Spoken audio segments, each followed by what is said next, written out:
ओम नमः शिवाय।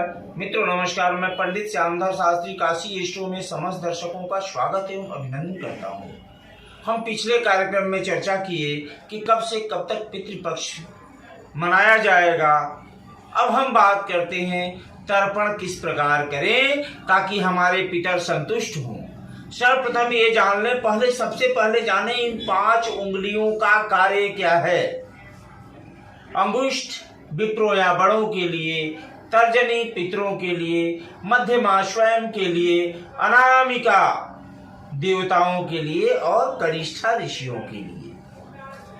तो जब हम तर्पण करते हैं, सर्वप्रथम देव ऋण, तदोपरांत ऋषि ऋण, उसके बाद पितृ ऋण, ये 3 तर्पण करने का विधान है। सर्वप्रथम हम बात करते हैं देव ऋण के बारे में, देव तर्पण के बारे में। आप एक प्लेट ले लें, तर्पण करने से पूर्व आप एक प्लेट ले लें, उसमें थोड़ा सा चावल, थोड़ा सा जौ और थोड़ा सा काली तिल रख लें। इसके बाद आप थोड़ा सा चावल हाथ पर लें और थोड़ा सा जल लें। आप 3 बार देवताओं का तर्पण करेंगे। ध्यान दें कि जब देव तर्पण आप करेंगे तो आपका मुख पूर्व दिशा की तरफ होगा।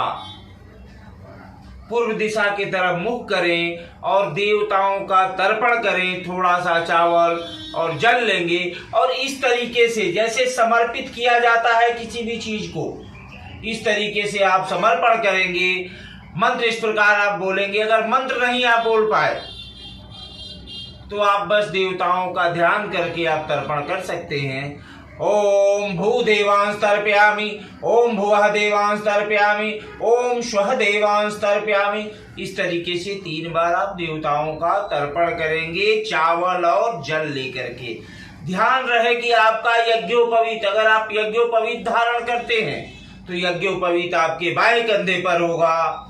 अगर यज्ञोपवीत धारण नहीं करते हैं तो गमछा आप रख सकते हैं। तदोपरांत तर्पण करें तो समस्त तरीके के दुख से आपको छुटकारा प्राप्त होगा। इसके बाद हम चर्चा करते हैं ऋषि तर्पण, कि ऋषियों का तर्पण कैसे करें। थोड़ा सा जल लें और जौ लें और आपका जो यज्ञोपवीत होगा वो माले की तरह गले में आप लगा लेंगे या फिर गमछे को आप माले की तरह लगा लेंगे।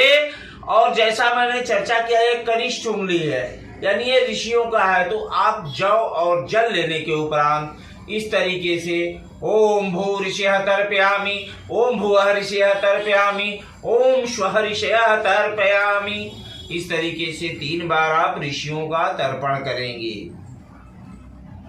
तदुपरांत बात करते हैं पितृ तर्पण। ध्यान रहे, जब ऋषि तर्पण करेंगे तो आपका मुख उत्तर दिशा की तरफ होगा। अब हम बात करते हैं पितृ तर्पण के बारे में, कि अपने पितरों को, दादा परदादा, नाना नानी, पितामह प्रपितामह, सभी लोगों को अगर आप तर्पण करते हैं तो आपके यहाँ पारिवारिक सुख शांति प्रदान होता है, मानसिक तनाव समाप्त होता है और सामंजस्य और धनादि की स्थिति बेहतर होती है।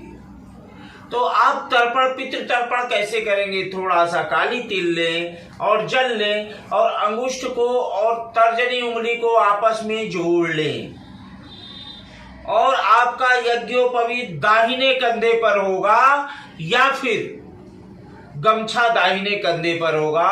और इस तरीके से आप दक्षिण की तरफ मुख करके ओम भू पितृन तर्पयामि, ओम भुवः पितृन तर्पयामि, ओम स्वः पितृन तर्पयामि।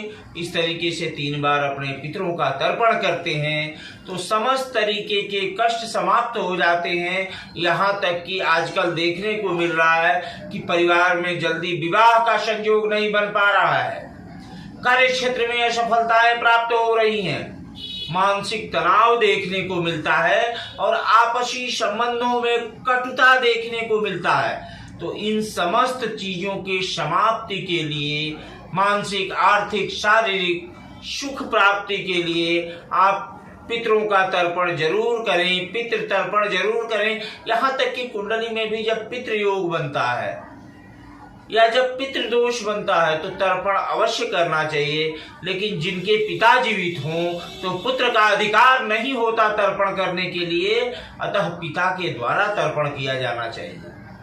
प्रत्येक मनुष्य का धर्म है और कर्तव्य है कि जो व्यक्ति हमारे लिए खुद को समर्पित कर देता है, कम से कम प्रत्येक वर्ष आश्विन कृष्ण पक्ष में हम अपने पितरों को तर्पण करें, ध्यान करें। और साथ ही अन्न निकालने की परंपरा है कि हम 5 तरीके के अन्न को निकालते हैं, यानी अपने छत पर या कोई ऊंचाई वाले जगह पर रख देते हैं ताकि पशु पक्षी या जो भी जीव जंतु हो वो उसको ग्रहण कर सके।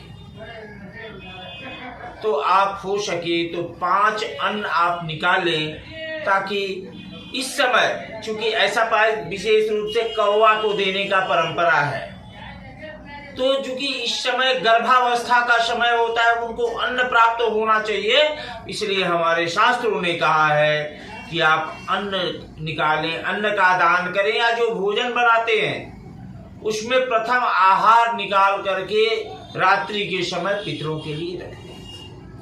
अब जो पितृदोष के पूजन का उपयुक्त समय होता है, आप त्रिपिंडी करते हैं या किसी भी नारायण बलि करते हैं, दोपहर का समय उपयुक्त माना जाता है, पितृदोष में लाभकारी होता है। साथ ही पितृपक्ष में रात्रि के समय पूजन करना निषेध होता है, यानी पितरों का पूजन रात्रि के समय नहीं होता है।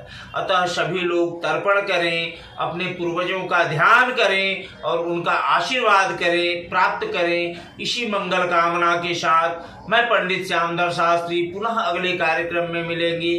तब तक के लिए नमस्कार। ओम नमः शिवाय।